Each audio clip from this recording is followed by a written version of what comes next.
Okay, so before I start this story, I want to give some context.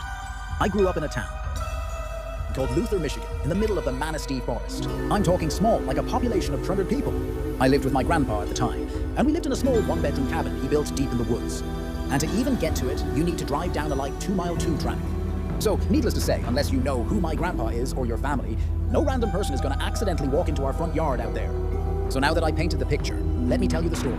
I must have been about 7-8 years old or so. As I said, it was a small one-bedroom cabin, so my bedroom was actually the living room. And we had this giant window looking out the front area of the house. During the day, you could see the driveway, the shed, my grandpa's project cars and trucks and various farm stuff he had. But at night, pitch black. Like someone put a black blanket over the entire house. My bed was positioned right up against this window, so I'd be sleeping right next to this window. As I said, small, so space was a premium. So I'd just curl up with my back against the window and fall asleep. I was a pretty heavy sleeper as a kid, so I'd be out the whole night. One night after I said my prayers and got ready for bed, my grandpa tucked me into bed and sat by the fire to read his Bible. Most nights he'd read his Bible till I fell asleep, then go back in his room and go to sleep himself. And this night was no different. He got in his chair, took out his Bible and started to read, so I slowly fell asleep.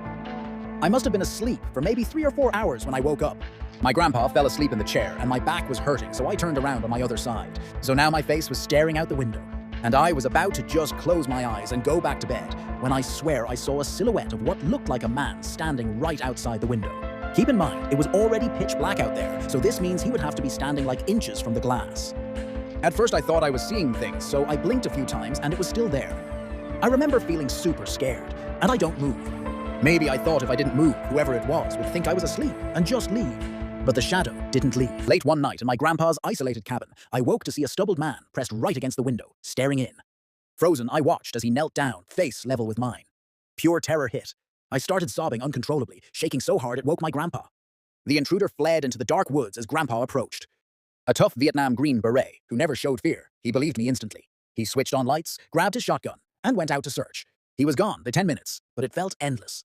Returning, his face was visibly spooked, something I'd never witnessed. He stayed up all night with me, breaking rules by letting me watch TV while he sat facing the door, shotgun in hand.